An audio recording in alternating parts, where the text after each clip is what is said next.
What is going on, YouTube family? Today I'm going to tell you why the third generation RDX is my least favorite that they have ever made. I literally cannot stand this car, and we can go over why. I'll catch you in a second. So reason number one that I really don't like this car is because of its design. So it's just kind of too many soft lines. There's no angles really to it. And it just sort of looks the same way it did for what, 6 years, 2014 to 2020. And I just, not a whole lot of differentiation between the models between those years, besides headlights, taillights, and a couple things on the interior, bumpers maybe. But other than that, they pretty much were the same. And for that reason, it's just sort of old. And I'll show you what I mean by that. Problem number one right there. Most vehicles in this class and price category, even in 2020, came standard with panoramic sunroofs, or was at least an option. This one, no matter what trim you got, that was the biggest sunroof that you were going to have on the vehicle, which just left it sort of behind the competition. Another thing that leaves it behind, even in 2020, is just the interior design. It's nice, but it's just sort of old. The screen, look at that. It's doing that because of the camera, but you can see how old those graphics are. It's just sort of behind in the times, It's got all the things you would expect, all your driver's assistance features. It's got remote start, parking sensors, all that stuff is great, but it's just so old. So you can really see how the 2022 MDX instantly became my favorite SUV because it made a humongous departure.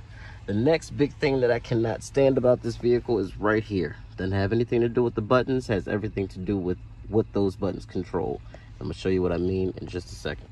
Let's talk about why I absolutely loathe the third generation MDX. This is a period for me, in my opinion, where Acura sort of got lazy. And the main reason is because of this transmission. See, for instance, I pressed the drive button 15 years ago. 15 years ago. I'm 52 years old by the time the car engaged to get into drive. I hate that.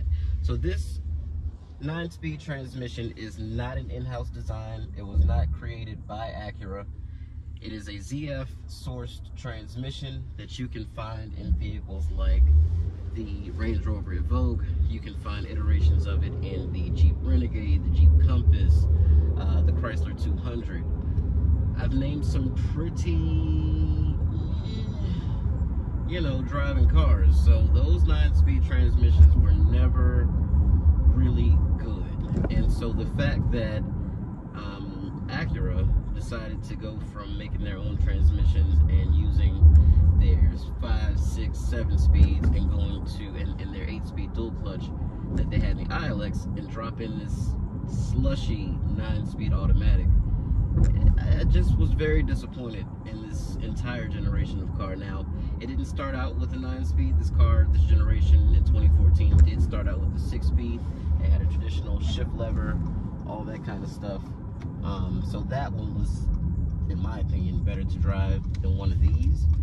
But to me, this drives like Lexus RX 350. And you guys know I've done a review on one of those too. Super boring. It was just a boring experience. And I'm having the same sort of experience driving this. It's very funny to me when people come into the dealership and they say, oh yeah, I have an MDX, mine is like this. Like, no, it is not. If you have anything pre-2022, your MDX is nothing like what we have to offer now with the 22 and the 23. Totally different chassis, totally different platform. With the 22s and 23s, Acura got back into their own grind and put their own 10-speed transmission, sourced from Honda. So same, sort of basic design, tuned a little bit differently for the SUVs and the V6 powertrains, but for the most part, the same overall basic design. But this vehicle is just so lethargic, and it's really kind of disappointing. Look at this Mercedes. I hope that gets in there. Nice car, man. 280 ACL. That's awesome. But anyway, the transmission in this car is just so lethargic. The 10-speed in the new one is like super snappy when it comes to shifting through those gears. This is kind of like, oh, we'll go to second, oh, we'll go to third, oh, we'll go to fourth. The 10-speed is like second, third, fourth, fifth. You know, it picks a gear and sticks with it. This thing kind of has to hunt around because it's the transmission programming, which I find funny that none of the automakers that use this transmission, because it's spread across such a wide variety of brands and, you know, companies, none of them could get the transmission tuning right. Even this same transmission, which is all new in the new Nissan Pathfinder, has been out since 2015, the transmission itself. So it's not new to anybody but Nissan, which is sad because people are like praising the Pathfinder for having a traditional stepped automatic, which I get because it's always had the CVT for the last, I don't know, it seems to be like a decade at least. But it's a not really great transmission. So it's weird to me that, you know, and maybe Nissan figured it out. I haven't driven it in their cars, so maybe it shifts better, maybe it drives better. But these and all those FCA products that I mentioned before, maybe the Range Rover Evoque was a little bit better as well, but I'm gonna get on it when this light changes, and I just want to see how it shifts and if it still pauses and does. Let's see. Yep, it still does. It still does. And again, it's sad because it's holding back a very, very willing 3.5 liter V6, very willing engine, and it's just like being suffocated by this 9-speed transmission. And you know, I've heard even people ask, well, 9-speed, 10-speed, did they just add another overdrive gear? They threw that transmission in the pits of hell where it belongs. They don't use any parts of it in the new vehicle. The only thing, wow, the suspension tuning in this car is garbage compared to the new MDX. This is definitely more of a comfort-oriented vehicle. The new MDX is comfort and feel and sport, and I like the balance of the two. My foot has been down for what feels like forever, and it still won't downshift. Give me another gear! Jesus! Get me out of here!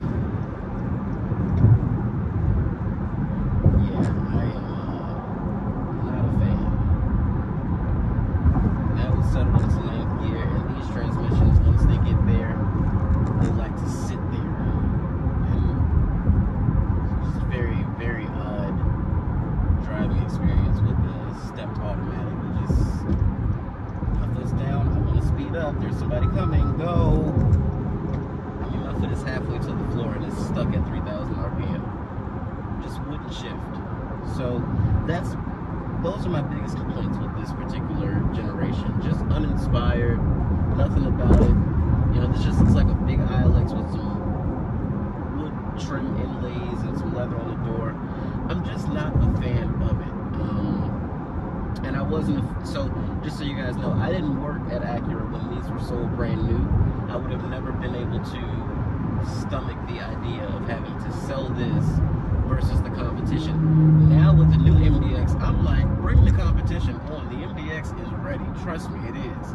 But this one was well behind its competition even when it was new, and certainly now it's just, the hell are we driving through a freaking coke cloud? Go ahead.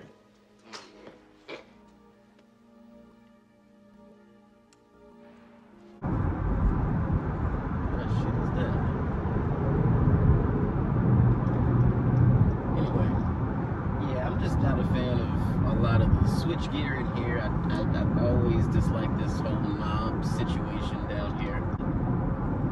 Really just not a fan. These MDXs, this particular one.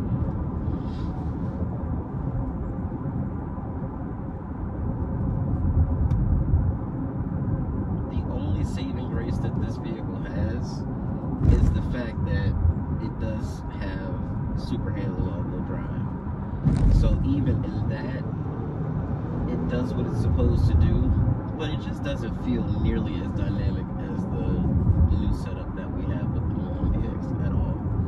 So I see why we have so many of these on the used lot. I see why so many people rush in to go. Oh my God, I was literally floored for a second there, and it still wouldn't give me any power. This could be dangerous. I mean, if you're trying to get out in the traffic. All right, watch this. My foot is floored. Now I'm 75 years old, and we have just finished accelerating. This thing is a dog. And I know people that absolutely love their MDX, but that just lets me know that you're not a driver. You don't care about driving. All you care about is comfort, isolation, refinement. It is a very quiet ride. It's very smooth. Not too bouncy, although it doesn't settle out as quickly as a new MDX, but it's not horrible. Definitely wouldn't say that it's bad. But the steering, I'm not a fan. The gas pedal is like a freaking suggestion box. Floored. And the engine sounds so good, and it wants to go so bad. But this freaking 9-speed just won't let it be great. Try the paddle shifters for shits and giggles. Click, shift, click, into gear.